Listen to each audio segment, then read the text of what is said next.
Hello and a very warm welcome to Love Audio Production. My name is Paul Webber. Really good to be here tonight. Thank you so much for joining the live stream.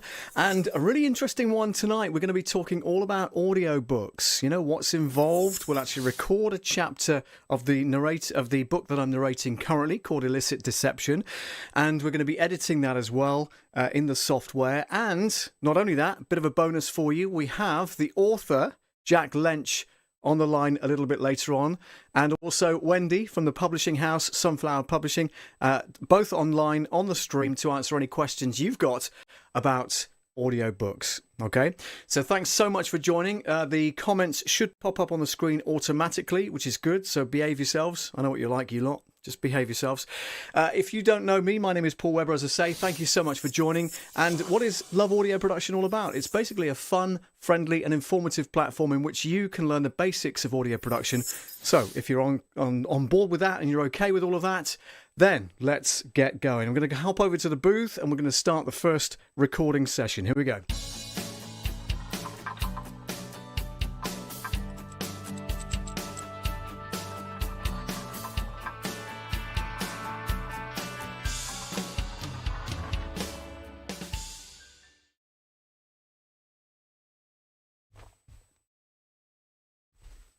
Just going to put it on record.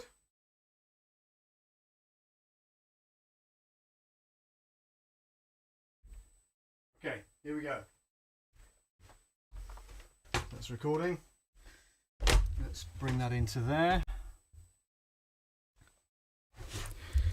Okay, can I hear myself? Yes, I can.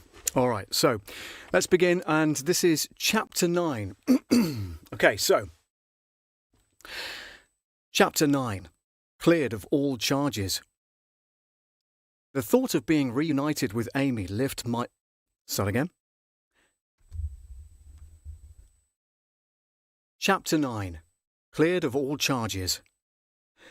The thought of being reunited with Amy lifted my spirits, but as I drove down with Roy, I pondered on what sort of reception I might receive. I needn't have worried, as whatever was said to her during our detention in Wales, it must have been made clear that I was not to blame. Look, I'm so sorry for dragging you into all this. It was the start of a speech I had rehearsed on the way back, but she cut my line short with a passionate kiss, the kind that I had rarely experienced. Amy's action spoke volumes. Is this a good time to ask your dad for your hand in marriage? I want to meet your folks. They've gone, thank God. Dad was getting worried that he had left the house unlocked as they left in such a hurry. He couldn't think that any purpose would be served by staying in a hotel. He's getting worse. Poor Mum has her hands full and needs to do something before she's imprisoned in her own home. By the way, Antonella has gone back to Devon. They wanted her to sort things out with regards to her grandmother's funeral and all that. The old bird's big-shot lawyer turned up from Switzerland.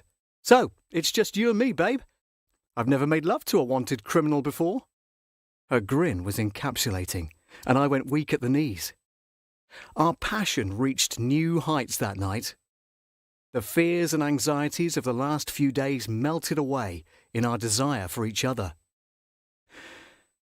The following morning brought rain. The following morning brought rain and plenty of it, but I didn't care. I was so full of ideas. A year's salary and no work. For the first time in my life, I could pick and choose what I was going to do. Amy kept getting the giggles over breakfast. But eventually, we decided to go back to the railway cottage in Devon by train. There were lots of reasons for this. We knew from news reports that the police had raided her house, so we didn't know what state it was in. I also wanted to get my things from the Limes. I was assuming that my hotel keys still worked and my car was there. We were both concerned about Antonella, thinking she would need some help. So we wanted to make sure she was all right. I'm just going to stop it there and make sure the audio's playing. Hang on.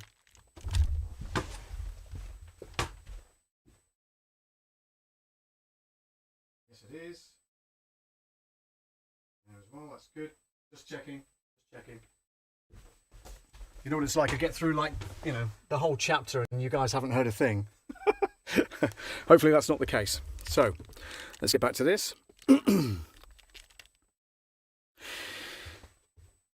We knew from news reports that the police had raided her house, so we didn't know what state it was in. I also wanted to get my things from the Limes. I was assuming that my hotel keys still worked, and my car was there. We were both concerned about Antonella, thinking she would need some help. Thinking that she would need some help. So we wanted to make sure she was all right. Amy was worried about her job. In particular, what her head teacher's attitude might be towards having an abducted hostage as a member of staff. Mrs. Winstanley could be unpredictable at the best of times. Amy would either be heralded as a heroine, showing the world the best of St. Martin's, or a villain bringing dishonour to the school. Unfortunately, during the fracas of my arrest at the Unfortunately, during the fracas of my arrest at the holiday cottage in Wales, and then the subsequent roundup of the gangs of crooks that had tailed us. Amy's green Mini had received a shunt from another car, which rendered it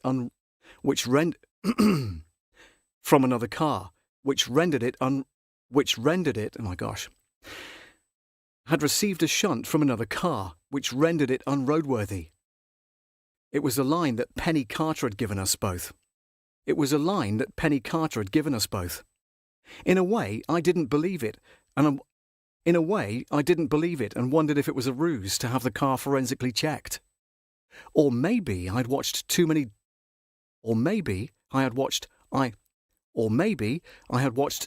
detective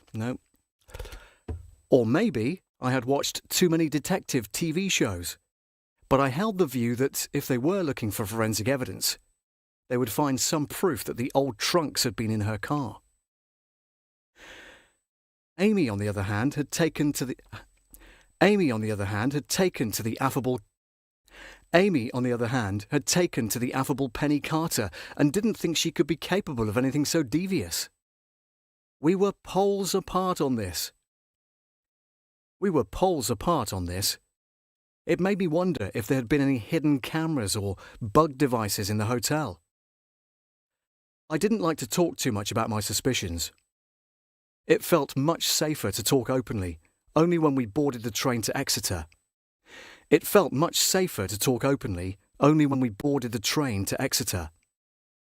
Amy thought I was paranoid, but I wasn't so sure. We exchanged our stories. Our interrogations were similar, although Hansen had given me more of an explanation of what had been going on. The three questions were more or less the same. Why had we gone to Pembroke? Where had I gone that morning? And had she seen two large trunks? Her answers were so similar to mine, we were turning out to be very plausible partners in crime. I don't think he believed me, though, said Amy. Why do you say that? It was like when he said, 2 out of 3, Miss Gooch. How patronising! Like he was some kind of human lie detector. Yes, but Amy, we were lying. She giggled. I know. He's a strange guy, isn't he? I am surprised you got on with him at all, Rob. Hansen was a very different man at the Limes. It hadn't occurred to me at the time. Excuse me. Hansen was a very different man at the Limes. It hadn't occurred to me at the time, but now it had some resonance, and I wondered which question he didn't accept as true from both of us. Amy got her iPad out and started to check some facts on Wikipedia. Action Française is definitely listed. Can't say I've ever heard of it. Have you? Listen to what it says here. She started to read out loud. A shadowy anarchist group which has been around for decades and in recent years has gone through a change of direction. Initially, they were all about reinstating the monarchy, but now their efforts are directed at destabilising the state and ridding France of all immigrants. Jesus, bit extreme, aren't they? She continued. Methods used are computer hacking, political agitation, and direct action against migrant businesses. They have been associated with political assassinations. In the 19th century and early 20th, the faction was funded by Britain. But now it is thought to be from the proceeds of organised crime. Pretty much tallies what Hansen said about them, I remarked. Amy was surfing again. What was Antonella's last name? The question took me by surprise as I couldn't remember. It was...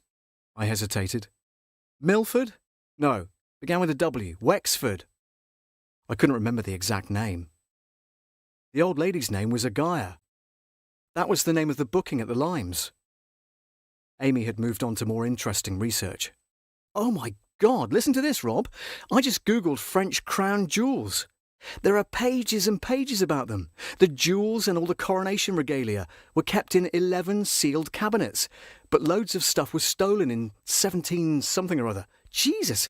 There were over 9,500 diamonds in the collection at the time, and 500 of them were in a necklace given by the Habsburgs to the then Queen of France when the infamous Marie Antoinette got married.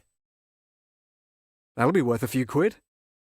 Amy was utterly engrossed in what she had found and continued, according to legend, the necklace disappeared during the Revolution and surfaced again at the time of Napoleon Bonaparte, but only in paintings.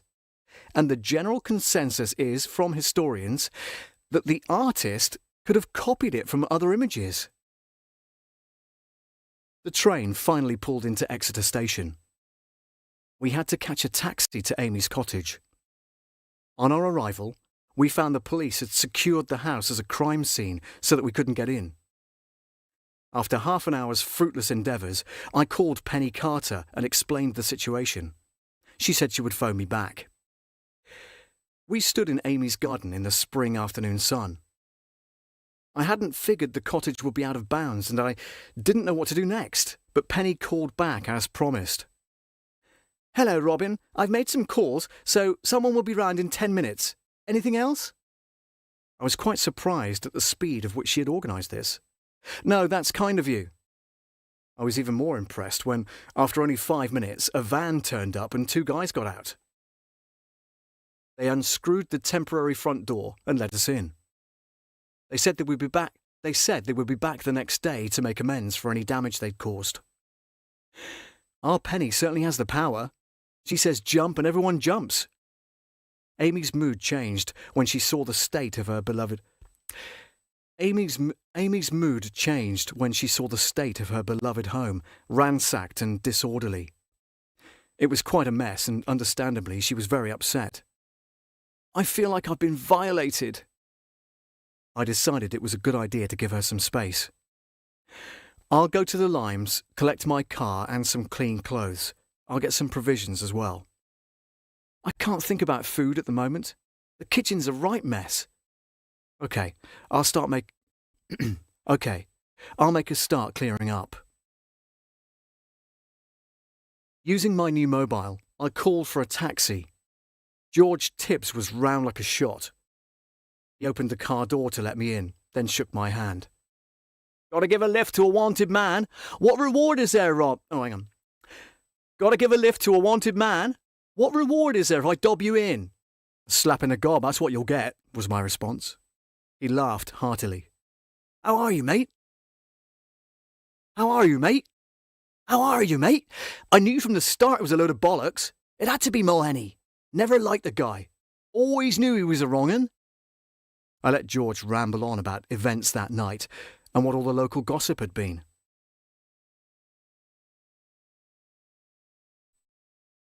Some people thought you needed to be banged to rights, but I put them straight. I was nodding now and then. He had nothing to tell me that I didn't already know. The local consensus was that Hansen was a crook and had some smuggling racket going on, which had got discovered. I smiled to myself. If I had tried to tell George that Hansen was in the employ of Her Majesty's government, he would never have believed me. He would have never believed me, so I didn't even try. As we pulled up in the hotel car park, my good humour waned.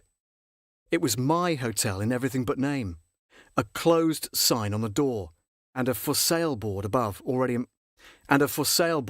in place, presumably as a testament to the efficient Miss Carter. The whole scene saddened me, and for the first time the enormity of what had happened became apparent. My secure little world, where I was in charge, had now gone. I was unsure of the road which lay ahead. "How much do I owe you, George?" "It's on me, mate. God, I must owe you. Number of fares you've put my way. I will miss you, you sod. Any plans, Rob?" "Why don't you buy the limes?" He was rambling on, but I got the impression that he seemed genuinely upset. I could almost see tears forming in his eye.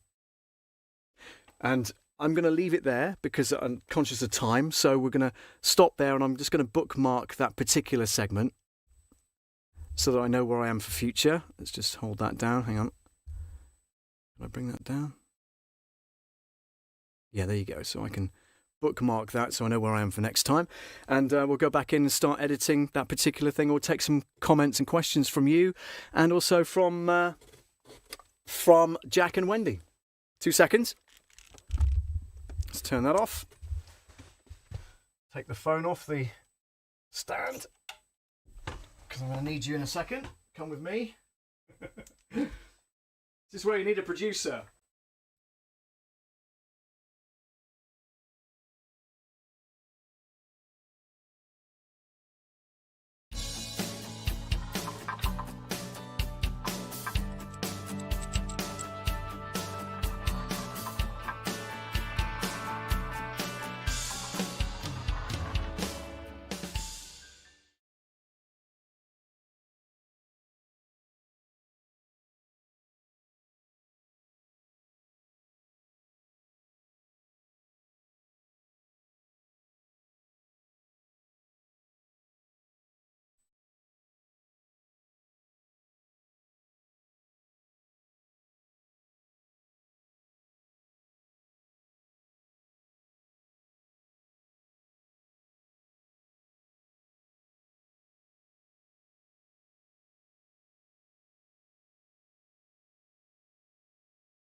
It does help if you can hear me, right?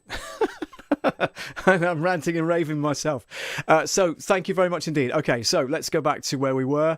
You're muted. I think the audio went out. And I was muted. Thanks, Rich. And thank you, Matt. Yes, so we could hear you at least. That's brilliant. Glad you made it home. Thank you very much indeed, Christina. You may still have the booth mic on. No, just the desk mic, which is here. The booth mic is muted. And just the desk mic is on here, so that's pretty cool. Let's have a look. We can hear you watching an empty booth, but we can't. Again, we can't. We can hear you, so that's good. Okay, so you heard everything. Rob Thomas says, "Hey, Paul, thank you very much indeed. Hi to you. Just want to make sure I haven't missed anybody. Shalalala Productions, great to see you back safe and sound for your show. Thank you very much. That's from Robert Lee at Shalalala Productions, and hopefully I've caught up with everybody. Thanks to Tom and Becky. You may still have the booth mic on, though. Hopefully not. This one? 1, 2, 3, 4, 5? Yeah, that's good. Okay. Just have to make sure. Okay, so apologies because you should have seen me doing the narration and stuff like that, but you couldn't. But at least you could hear what was going on. So what I am going to do is turn off the booth camera because we don't need that anymore, and that's just eating up bandwidth. So let's just close that down like that. And then we're going to go to comments and get that up on our screen, which is pretty cool. 2 seconds, so I can then fire these off. I'm going to go sideways like that and like that. Okay, good. Okay. So. Let me go to that one.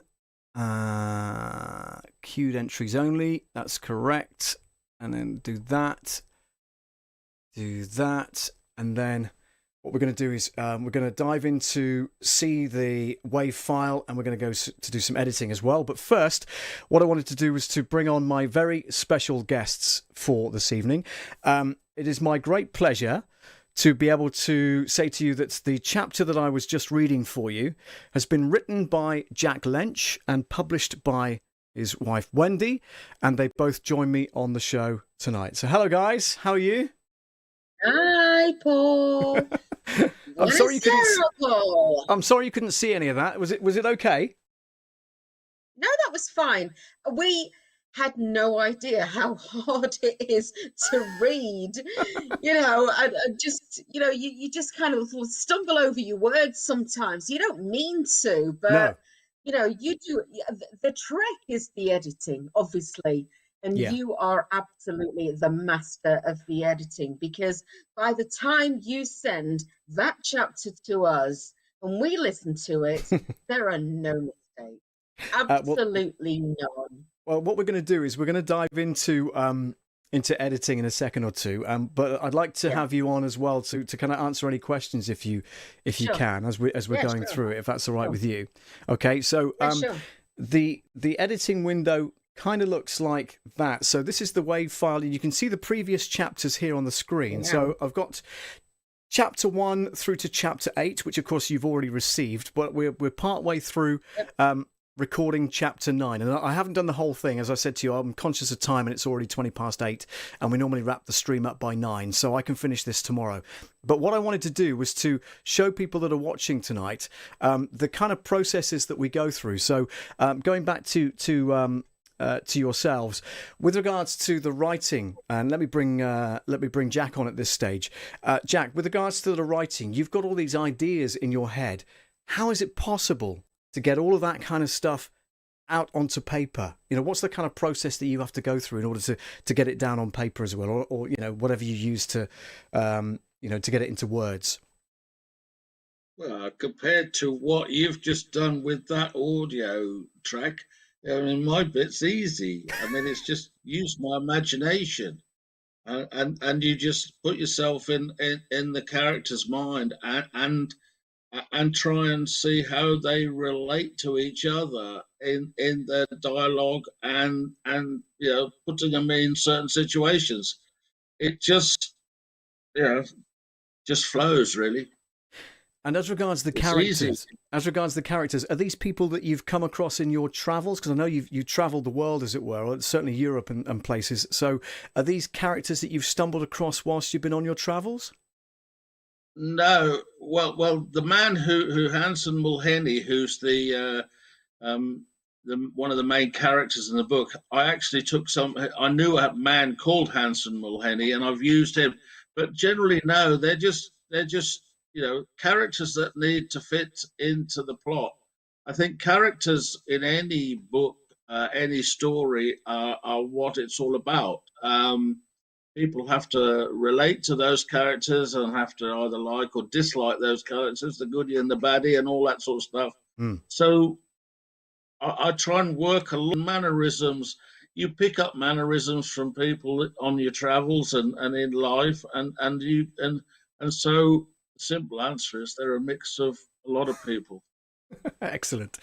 And Wendy, you help put everything together because you're the publisher. So you've got to get Yeah. Jack's words, put them into Yeah. into dialogue, as it were, and into manuscripts, I guess, and then off to Yeah. how just talk us through the process that's involved, because you're now on book 2, aren't you? Yeah, we are. Jack is dyslexic, so that when I the a document on Word, first of all, I've got to translate it into English.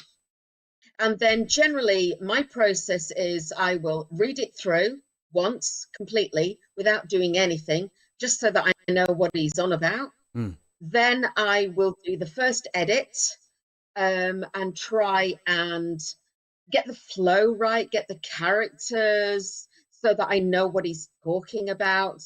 Then I will do a final edit on that, get Yeah. the punctuation, the grammar, the continuity.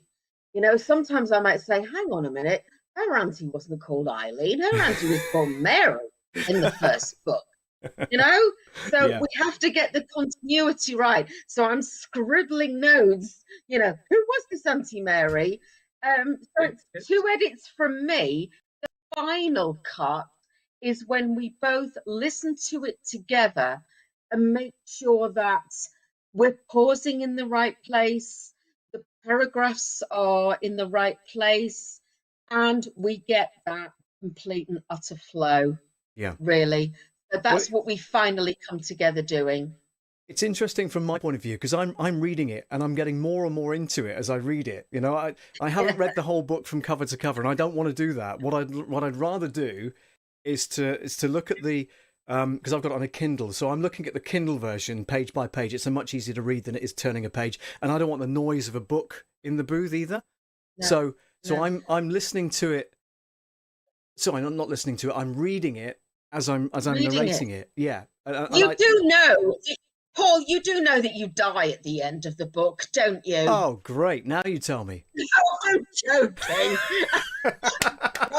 No, you don't. No, you don't. No, I'm joking. Brilliant. Corey Tallboy Sanders is on from Atlanta, Georgia, and says hi to us and to you. So Hi. hello to you. We've got a lot of people on the stream listening from America. So if you've ever got desires to travel there as well as Italy, I know you're very fond of Italy, as you've alluded to Definitely. before. And Devon. Yeah, and Devon, of course.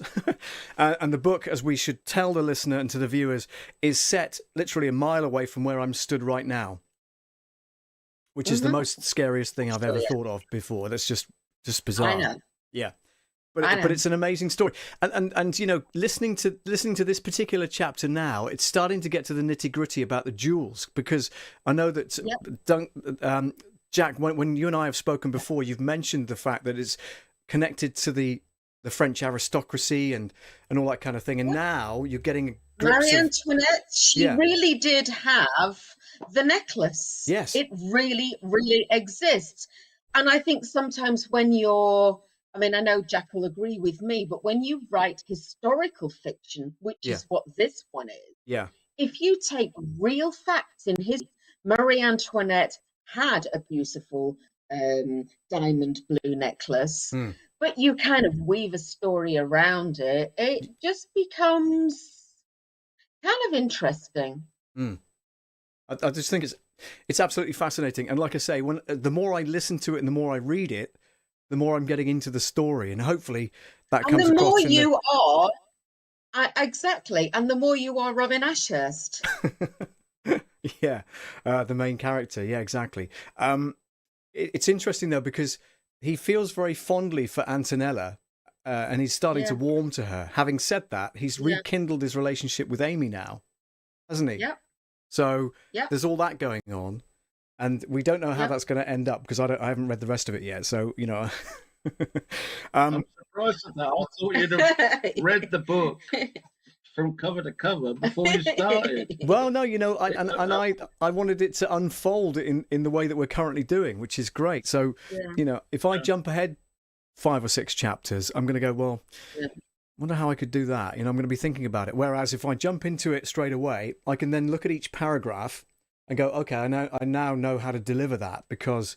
And I generally read through it once before I start recording, but tonight we've just jumped into it because I wanted to demonstrate. Paul, essentially the book is about the fact that nobody is who they say they are. With one exception, and that's with the one main exception, character. Robin. Everybody has nobody is who they appear to be initially, and except for Robin Ashurst. Wow. We've got some comments coming in, guys. I'm just going to put a few of them onto the screen. Yep. Let's have a look here. So Rich Vibes is on. He's from Exeter, so he recognises the fact that Hi. that it's set in Devon, and he's based near the railway station, so he's very central to the plot. Wow. Excellent. Which is pretty cool. The railway station is industrial vandalism in the book. Right. Well, we'll don't give it away. Don't give the plot away just yet. People can download the book from Amazon and various other platforms, can't they? And you can also buy the paperback as well, which is just under my desk here. In fact, no, it's here. I beg your pardon. So yeah, that's the actual book there, which is brilliant. Christina is in Florida, and she says, "Congrats, Jack and Wendy. Your manuscript sounds amazing. you. Thank you. Absolutely. Thank you so much. It's been the culmination of several years, hasn't it? Of It is. It's. I've had the idea for 20 years.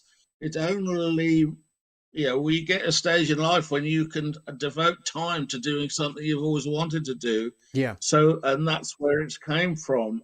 This initial book. I mean, this is one of a trilogy. We've just launched the second one, Running Flush. Let me just go full screen a second.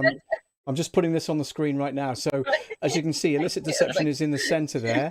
And then you've got Running Flush is the next book. And then, Six Miles with a Pink Geranium. With a pink geranium, yeah, absolutely brilliant. So if you want to know more about Jack, the website there is www.jacklench.com. And you can find books 1 and 2 so far on the usual places. Yeah. Yeah. The clever bit for Paul was finding you to narrate it. You're going to make me blush now. You know that, don't you? Yeah. It's already really hot in here, but... No, I know, but I mean, finding you to narrate it was just a masterstroke, really. I mean, when we listen, when you send us the chapters and we listen to it, and it's just amazing. You're just bringing it to life. The thing we looked into this, we researched it and found that audiobooks is a market is growing more than any other form of paperback downloads, anything. Audiobooks is a real big market, and that's what persuaded us to sort of look into production. I think the world of audiobooks is going to be here for a long time. That's good for me. Happy days. It's good for everybody. It's good for all of us. Listen, I'll carry on with the questions here. Tallboy from Atlanta in Georgia says, how many takes does it take to record the audiobook? Well, it's thanks for the question, Tallboy. That's a brilliant question. And what I'm going to do now, if I may, Jack and Wendy, I'm going to start editing some of this so we can actually hear how I do that. Is that okay? So I'm going to go to my editing screen here. So if I go to the pip, you can see me in here. I'm just kind of working on things at the moment. So what I've got here is at the bottom, as you can see, this line moving up and down. So that's the booth mic picking up my voice. So I'm going to turn that off for a second. And then what I do is I've got a start position at the top. There's a little arrow, a blue arrow, which is I'm moving it along. Can you see that? Yep. Yep. So I'm going to bring that back to the beginning because that's obviously where they start. And if I press play. Okay, here we go. You should hopefully be able to hear that. Can you hear that? Yep. Let's bring that into there. So I know that all that preamble is a load of old rubbish, so I don't need that. I'm going to go to here, which I know for a fact, because I get to know how the WAV files look on screen. Can you hear me? Yes. Sorry, guys. Yeah. So, I get to know what the WAV files look like. So, Chapter 9. Cleared of all charges. The thought of being reunited with Amy. So, if I zoom into that particular piece, what I do is I use the editing tool here, the sharp. In the old days, it was tape that we used to use, reel-to-reel tape, and we used to have to cut the tape where we think the edit should be and hang the piece of tape around our neck, not to put on the cutting room floor, but then to splice back in if we needed to. We use tape to kind of splice it back in. Nowadays, we just do this. We just go slice, slice, slice, and then we go the erase tool, erase the beginning, erase that gap, and then move this beginning bit back to the very front of the passage, which is here. Okay? Right. And then I move that in there a little closer, and you'll see just above that on chapter 8 roughly where I like to start the passage from. So there is about right. So now when I play the whole thing. Chapter 9. Cleared of all charges. The thought of being reunited with Amy lifted my spirits, but as I drove down with Roy, I pondered on what sort of reception I might receive. I needn't have worried, as whatever was said to her during our detention in Wales, it must have been made clear that I was not to blame. Look, I'm so sorry for dragging you into all this. It was the start of a speech to blame. Look, I'm so sorry for dragging you into all this. Now, I could take the breath out of there. There's a breath just here, which goes, look. So, but I want to leave it in because it sounds more natural. It sounds like Rob is catching his breath before he launches into that sentence. Does that make sense? Yeah. Cool. Yeah. But I'm going to leave it in. But there's a little click just after this particular passage here. Yes. There's like a we get saliva in our mouths, and when we stop talking and breathe in, you hear that little click. Yes. Okay. There's a little tiny click there. You probably can't hear it on the stream, but it's minute and it's just past the word. So if I go there, make the cut mark, and then go there where the next passage starts and use the erase tool, it's now gone. So if I go back here. Look, I'm so sorry for dragging you into all this. It was the start. See? No click. Okay. And then because there's a pause there, I bring that back in a little bit so it's not quite so far away. Blame. Look, I'm so sorry for dragging you into all this. It was the start of a speech I had rehearsed on the way back, but she cut my line short with a passionate kiss, the kind that I had rarely experienced. Amy's action spoke volumes. Experienced. There's a little breath there, so I'm going to take that out. Okay, I'm not going to do too much editing tonight because I'm conscious of time and everything else, and you don't want to watch me do this all night because we'd rather get back to some questions. So, experienced. Amy's action spoke volumes. Is this a good time to ask your dad for your hand in marriage? I want to meet your folks. They've gone, thank God. Dad was getting worried that he had left the house unlocked as they left in such a hurry. He couldn't think that any purpose would be served by staying in a hotel. He's getting worse. Poor Mum has her hands full and needs to do something before she's imprisoned in her own home. By the way, Antonella has gone back to Devon.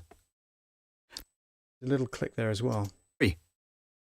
He couldn't think that any purpose would be served by staying in a hotel. He needs to do something before she's imprisoned in her... By the way, Antonella has gone back to Devon. Just here, a little bit of a click there. I'm going to take that out as well, okay? Like that. And then we'll go back to some questions. Let's move that in a little bit and listen to the whole thing. Full and needs to do something before she's imprisoned in her own home. By the way, Antonella has gone back to Devon.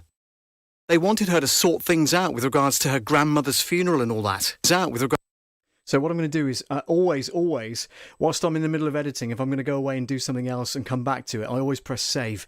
And that saves the work that I've already done, okay? So, that's done at every single stage. So you kind of get the idea of how it all comes together? Look, Paul, I'd like to ask a question, if I may. Yeah. So many people, I think, want to do audiobooks.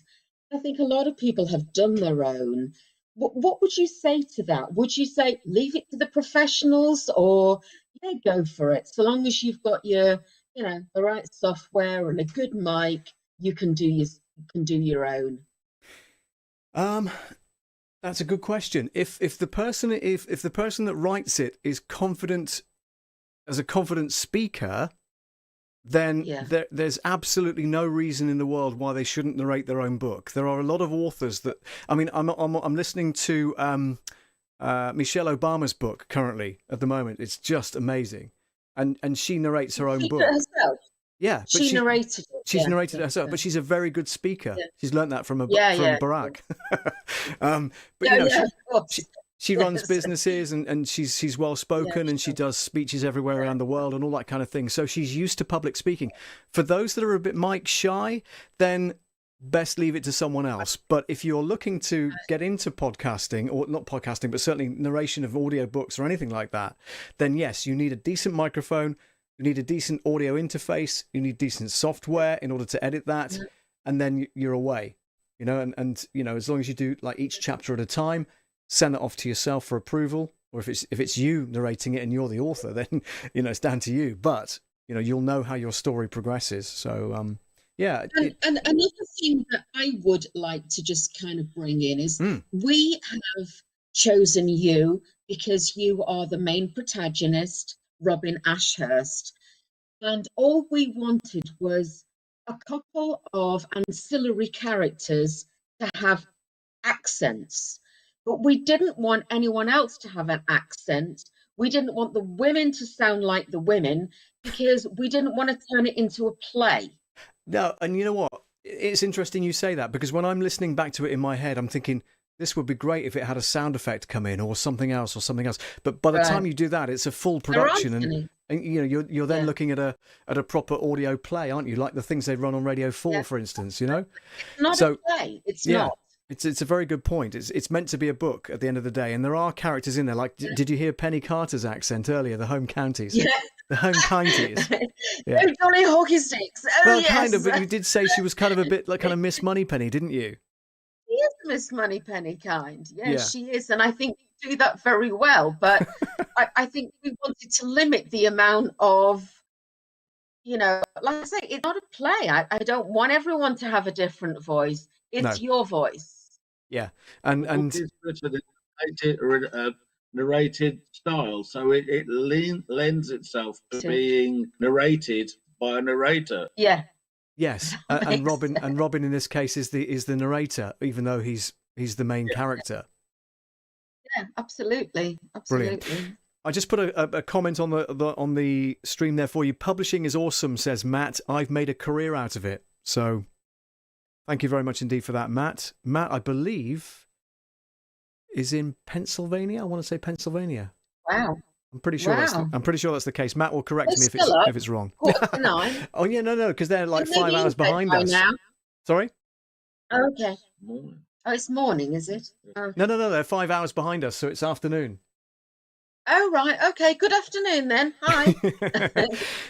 Rich Vibes from Exeter says, and I know a girl called Antonella as well. Great dancer. Oh, wow. Wow, really? She's a great dancer. There you go. Who is she? Let's have her telephone number. We can book her for parties.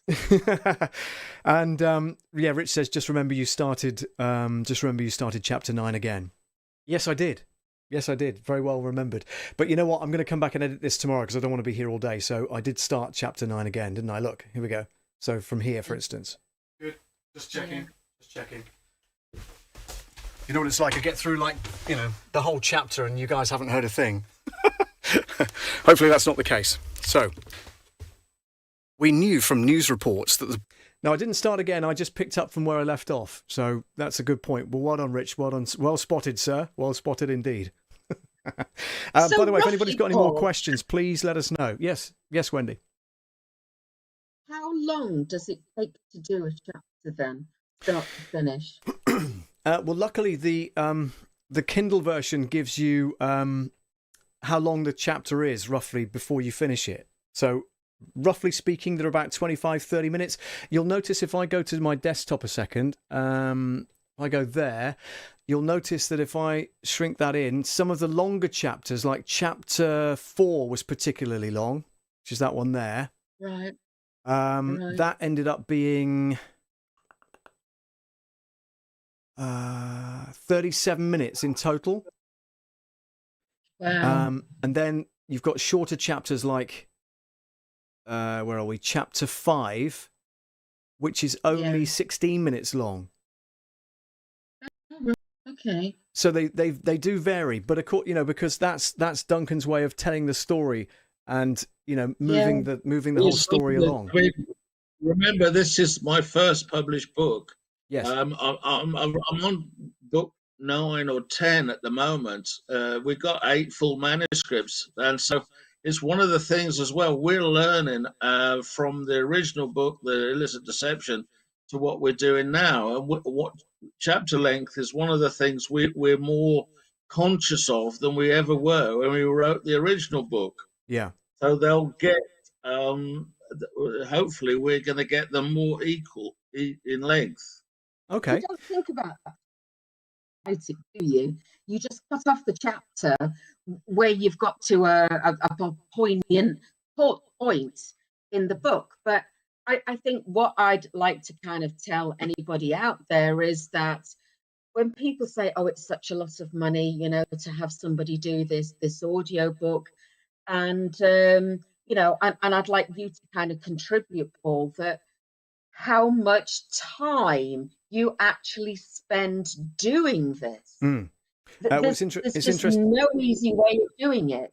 It's interesting because Rich Vibes has also asked the same kind of question. So, and those times are after editing, I guess. So, yeah. So those are the edited chapters that you saw on the screen just now, which is on that one there, like that. Yeah. So you can see the different lengths of those edited chapters. However, it may take, let's say, for instance, a 30-minute chapter will take probably 45 minutes to an hour for me to record, okay? And then Yeah. it takes me another 2.5 maybe hours on top to edit it. Right. But that's Yeah. if I've made mistakes, or I need to cough, or I've got a tickly throat, or I need a drink, or, Yeah. Yeah. toilet break or anything else. All of those things contribute to the time that you spend at the editing software. Absolutely. Absolutely. Yeah, taking out those. You've So got your time, and then when you finish the chapter, then it comes back to us. We call the whole thing ready to market the whole product as a book. And I think, I'd like people to understand why these audiobooks are the price that they are, because of what is involved. It's not like an audiobook. It's not like a paperback even. I know the paperback version is, $8.99, and the audioback's going to be double that. okay. But it's because of the work that goes into it, the professionalism that you show, the costs involved, the time involved. And, by the time we are going to get to the point where we release this on sale as a flash drive, we've got design costs to design the flash drive. It's a huge, long process. Yeah, absolutely.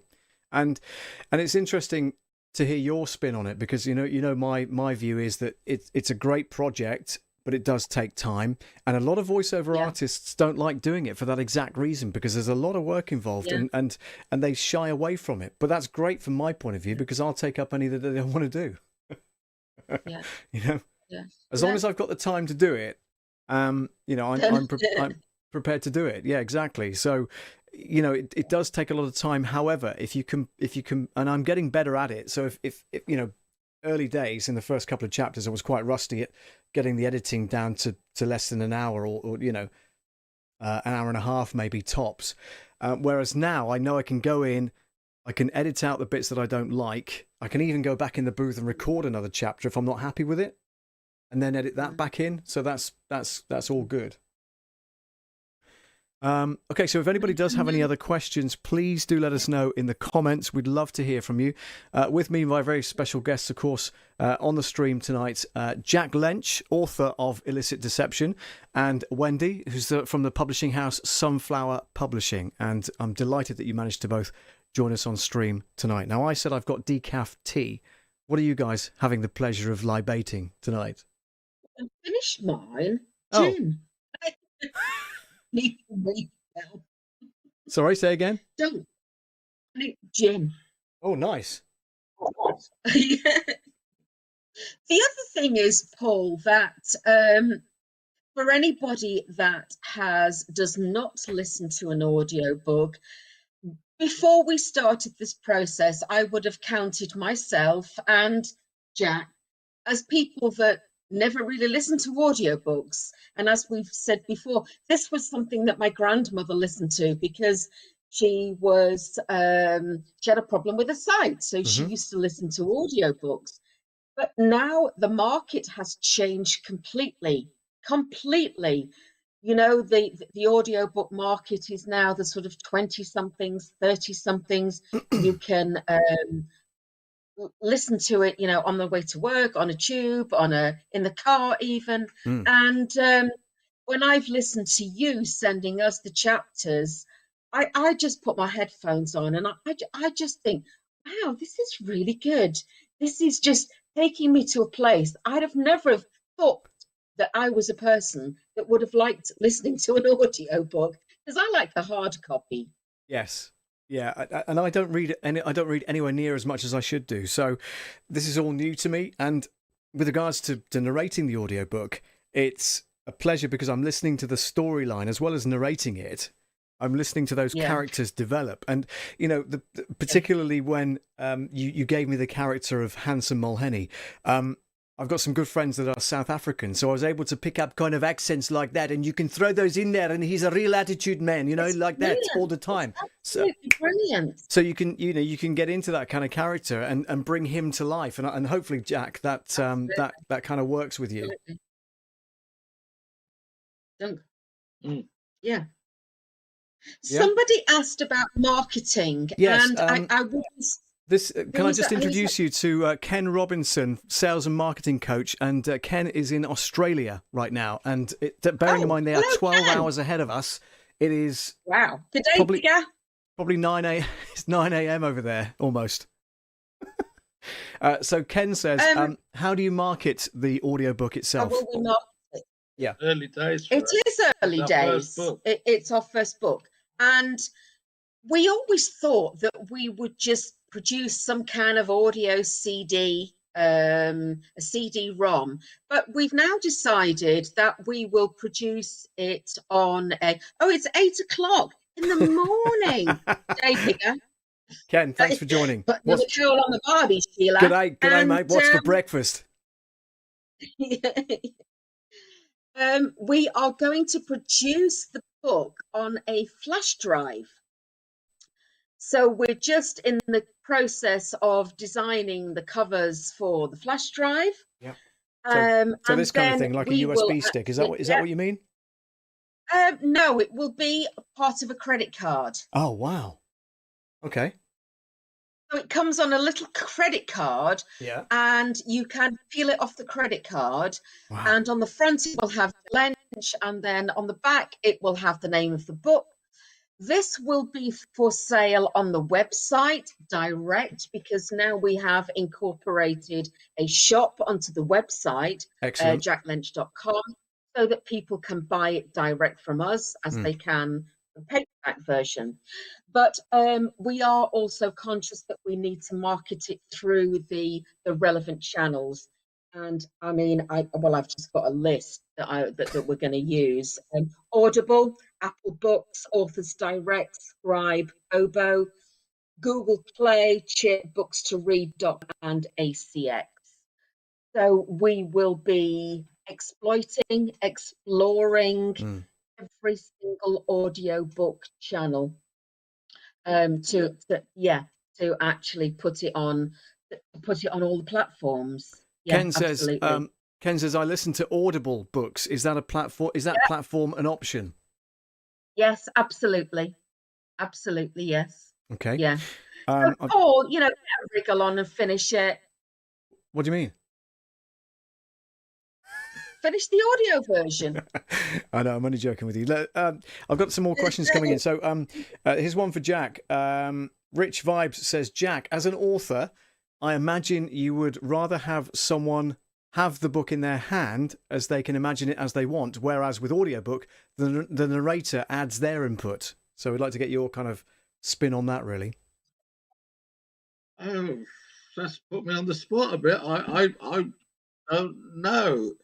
The audiobook market is fresh to me, and I'm not somebody who listens to audiobooks. I've always been a reader all my life, so I would think, your own imagination is part of the enjoyment of reading a book and how you imagine the characters to be.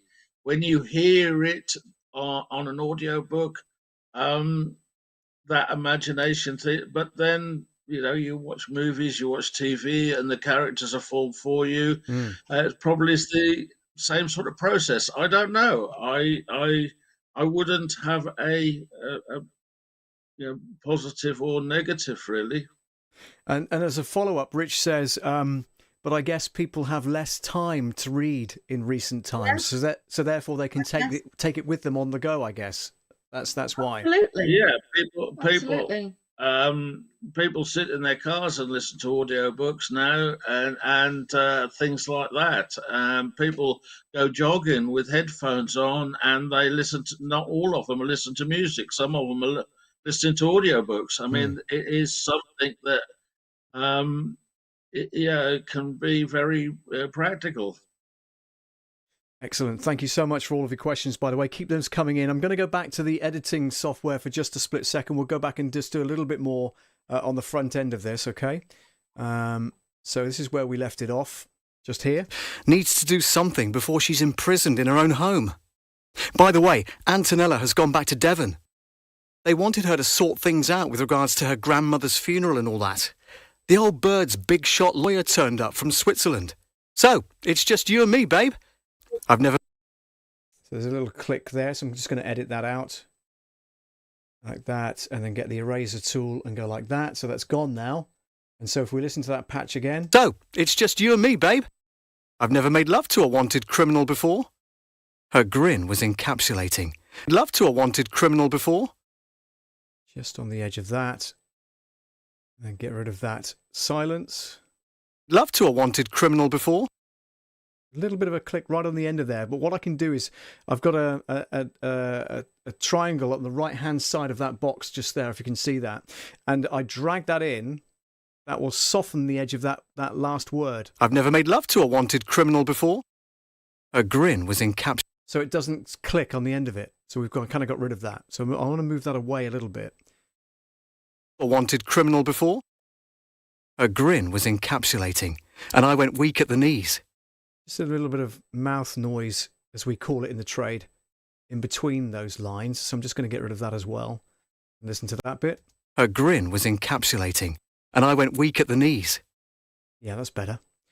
And then this one.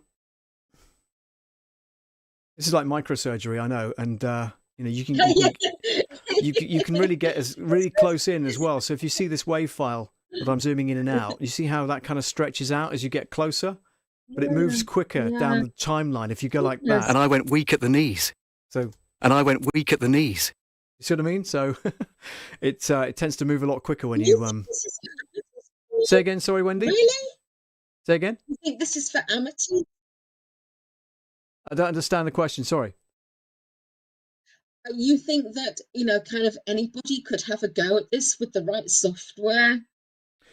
Yeah, because because it, you can teach yourself how to edit. This is just literally cut and paste. It's literally cut and paste. But what you've got to be careful of is that when you're editing, is not to leave a line in. I did one chapter for you, and I'd left a line in. I duplicated a line, so I had to go back in and take it out and edit it and squeeze everything up again. But it's something you can. Our passion reached new heights that night. The fears and anxieties of the last few days melted away in our desire for each other. That big breath there, I'm going to take that out because that's not necessary in the chapter. Let's take that out there. Move that in slightly, and then go here. Anxieties of the last few days melted away in our desire for each other. The following morning, I need a gap there, because that's like a start of a new chapter, a new paragraph. Fears and anxieties of the last few days melted away in our desire for each other. Fears and anxieties of the last few days away in our way. I'm going to tighten that up, so I'm going to bring that closer together. Goodness. Take that out there. And then bring that closer to the previous word. So, of the last few days melted away in our desire for each other. Like that. Yeah? Something else, Paul, I would also like to ask, on one of the forums, got in touch with me and said that he'd recorded his own and he'd done it himself and he'd edited himself. Yeah. And he had such fun doing it. And I thought, well, that's absolutely brilliant. And then when I did, and it's on Amazon, and I did kind of check it out on Amazon, and I just thought, well, it's good. His voice is lovely, but the quality, it sounded like he was in a bit of a wind tunnel. Whereas when you send me your chapters, the quality, can you just kind of tell people how you get that quality? Yeah, sure. The quality, and the microphone I use to voice the chapters, by the way, is not this one in front of us right now, okay? This is just a desk mic, but the one in the booth is a Marshall MXL 2001, and I've had it for 20 odd years, and it's been my it's been a workhorse over those years, and it's made by the same people that make the guitar amps, the Marshall guitar amps. Okay, so it's got heritage, it's got stability, it's got quality, and because it's in a voiceover booth, the booth has been treated, as you might have seen from the shot earlier, with acoustic tiles. It's also got carpet on the walls and on the ceiling, and it's quite a low ceiling, and it's got what we call bass traps in each corner, and those are helpful for when you speak, particularly male voices. When they speak, they have bass notes which are generated from just below the diaphragm and the chest, and those reverberate around the room like crazy, and they gather in corners. So the best placement for a bass trap is in a corner, and it's like a triangle of foam like that, and it stops any reverberation, any bass notes coming through. And otherwise, I had the because if people are doing their own stairs in a bedroom or something, you know, no matter how professional it sounds, no matter how professionally it's edited, there was just something about this kind of, it's almost like, you know, you're in a bath full of water or something. It just doesn't, you don't get the quality. And Sure. that is something that everybody should try and get, I reckon. Do you? Absolutely. Rich says a good mic and a booth is key. Yeah. For that kind of thing. Absolutely. You'd agree with that, Paul? Absolutely. Yeah. Because the microphone needs to be as true to life as possible. It doesn't want to have any overly produced stuff like compression and this, that, and the other. I've got compression on the microphone here, so that kind of makes it sound more radio-y, if you like, for the live stream. But it's turned down somewhat for the booth because I want that to be as true to life as possible. I don't want it to be false when I'm doing a character. I want to be able to do that character but not have it influenced by any tech. Do you know what I mean? So the microphone you buy, you know, you may have to buy one or two and send a couple back just to get the right sound for you. But, you know, with that in mind, it's best to get somebody with a second pair of ears to listen to your recordings and go, actually, that sounds a bit top heavy or a bit bottom heavy or whatever it might be. And then you can tweak it from there on. So, you know, it's experimental. It really is. And each microphone has got a different character. So this will be a different character to the one in the booth, which is obviously what this sounds like. Of the last few days melted away in our desire for each other. So that's completely different to that. But I'm out in a room. I'm in a room with hard walls, low ceiling, squares, reflective surfaces, no sponge on the walls. You know, so you're gonna hear, and it's a low ceiling, so you don't get much echo. So it's great, but you're gonna get that wherever you are, in whatever room you are. If somebody's doing it from their bedroom, get a duvet. Put the duvet over your head in like a frame, and that will cut down 50% of the noise from the rest of the room. Yeah. But you don't want to be next to you don't want to be next to a road either, because you're going to get traffic go past and they'll be able to hear that. Yeah, and no, luckily, that's a good tip. Yeah, and luckily the booth isolates that. I mean, ultimately, you know, if you've got the money, then I would recommend you hire somebody like you. It's your job, and it's what you do. But if you want to do it yourself, then just make sure that you do it right. Ken just said, I was a radio announcer. Reading copy is harder than it looks. It is, and you've got to bring it to life. And there's only, especially if you're doing live radio, there's only one chance. Because once it's gone, it's gone. It's not like recording where you can go back and do it again. So, you know, live radio, if you will, live podcasting, live anything is what it is. It's live, you know, so that's a thrill. But narration for an audiobook, luckily, is recorded, so we can go back and edit it if we need to. My son Tom is on the stream, by the way, so say hi to him. Tom says, Hi, Tom says, do you use compression on the vocals? Yes, I do, Tom, but only a little bit. On the desk mic, if I bring up the settings, I can tell you what it is. I've got a compression ratio. Let's have a look here. Ratio is at 4.0.1, or 4.0 to 1, rather, as a ratio. Threshold is at negative 19 decibels. Attack is 20 milliseconds. I can't quite see the release time. Release time is 150 milliseconds, so that's quite a long release time. And I've got 9 dB. Have I got 9 dB? Yeah, 9 dB of makeup gain on the compressor. That's a technical phrase, guys. I don't want you to get bogged down by any of that tech talk. But a lot of people on the stream are here, obviously, because Love Audio Production is all about audio production and sound and everything else. So that's kind of description of the compression that I'm using on the booth mic. In fact, no, sorry, I'm lying. That's the desk mic. On the booth mic, there's hardly any. So the threshold is at negative 13 decibels. The attack is 20 milliseconds, but the ratio is less. It's only 2 to 1 rather than 4 to 1 on the booth mic. Sorry, the desk mic is 4 to 1. The booth mic is 2 to 1. Release is again 150 milliseconds, and there's about 5 dB of makeup gain. So, Tom, I hope that answers your question. That was really geeking out there. My gosh. What are you talking about there? But you know, all of these things are are useful in creating that kind of warmer sound. If you took the compression, if I take the compression off of this desk mic, I can't hear you now.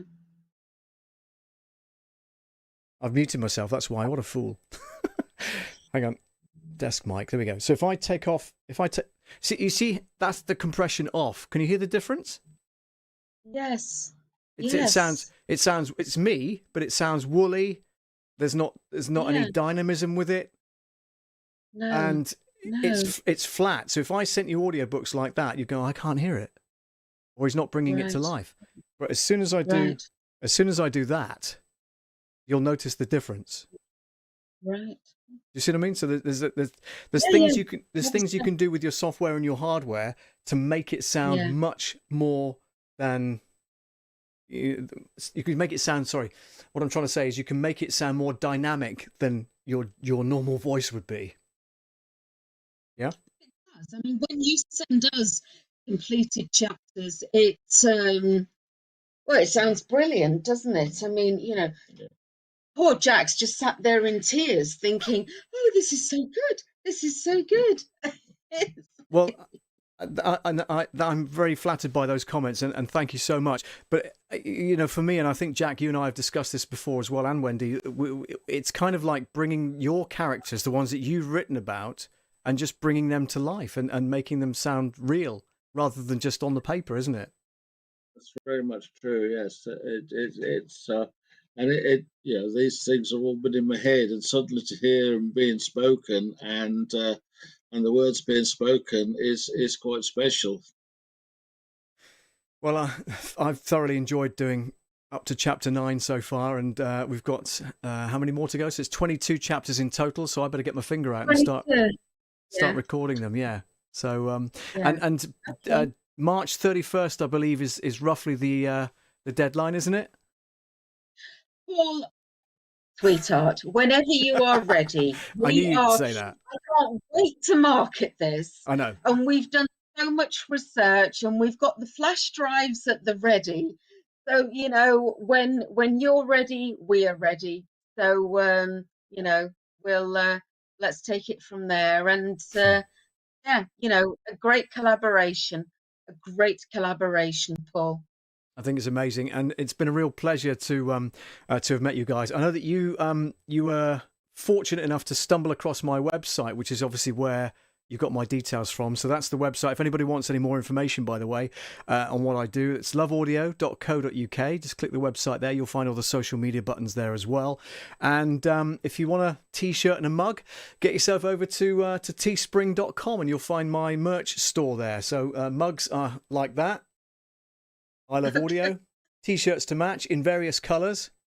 So get yourself on the merch site, and that's the website there, of course. I've got to thank William. It's William's from the technologyshop.com. He built my website for me, which is brilliant, and I'm really pleased with it. And obviously so pleased because what it's done is meant that it's introduced me to you guys. Otherwise, it wouldn't have happened. No, it wouldn't. No, simple as that. So it goes back to last week's stream. When I talked about websites, why people need a website. Yeah, that's why you guys have got one, right? Jack's got one. I've got one. Yep. And you should. We've all got one. Guy Call says, hello, Paul. Better get to work. Oh, there we go. Guy's in London, by the way. So thank you very much for joining the stream, Guy. Hope all is well with Hi, you. Guy. Hello. What do you mean, better get to work? What does that mean? I don't know. I think he means him. He better get back to work. I don't know. Maybe. Maybe he's referring to the fact that I'm only on chapter 9 and we need to get to chapter 22 pretty quickly. So maybe that's the case. Yeah. Okay. That's great. Unless you're trained, you could easily ruin. You answer that, Paul. What does that mean? Ken Robinson, sales and marketing coach in Australia, says, unless you are trained in bringing light and shade to the recording, you could easily ruin your audiobook.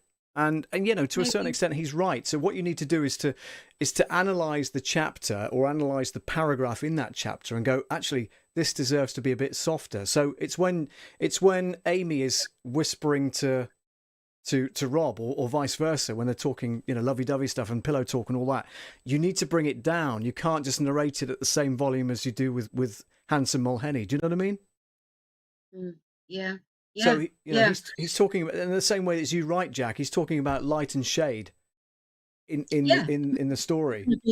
Some moments in the book, as in life, when people die, characters die, and that has got to be reflected in the emotion of the emotion of the character. Yeah. I mean, if you don't get that emotion right, Paul will sack you.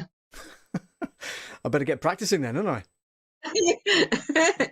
I can bring on the waterworks whenever you want, but I'm only kidding. But no, it's like life. It's like acting. I think that you doing this book, you're reading it, but you have to put a certain amount of emotion into it, because otherwise it just doesn't mean anything. No. And you are doing. You are doing so. And you want the reader or the listener to be immersed in the story, don't you? Absolutely. I mean, there was one chapter that you've just done recently where, without giving away too much, it does involve a chase and you don't know what's going to happen. Yeah. And I noticed when you read that, your voice was quicker. I needed to get in the car because I thought I might be, I was going to be followed. And then when everyone's just like sat there and taking stock, your voice is slower and quieter. And all credit to you for picking up those kind of vibes when you read it. Ken says your book is not just words; it's an emotional journey. Yeah, and absolutely, he's right. Absolutely, so, yeah. For you, for us, and the listener, absolutely. Yeah, spot on. Excellent. Spot on. All right, listen. It's 9:15 here in the UK. Let's call it a day. 8:15 in Australia. Yeah. 9:15, 8, 7, 6, 5, 4 4 p.m. rather on the east coast of America. All right. 1 p.m. Pacific coast, and different times wherever it is around the world. So listen, barbecue guys, time in Australia, probably. Say again. Barbecue time in Australia. Well, yeah, it depends. 9:15 in Exeter, says Rich. Very funny. Rich has the last word. Yeah, we have a different time zone in Warwickshire. Can I just let you know that? Well, it's got its own climate as well, hasn't it? A bit like Torquay. Yeah, it's been like Narnia here actually this week. We've had nothing down here. Have you not? No. Oh, we've had ice, we've had snow, we've had, what's that? We've had Aslan crossing the field here, real Narnia stuff.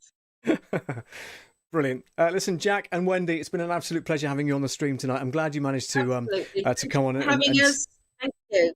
No, you're very welcome, and we'll have to do this again once the audiobook is completed and you've got this credit card thing on the market, and we can promote the website and things like that, because I think it's very, very important for people to know how to get hold of you.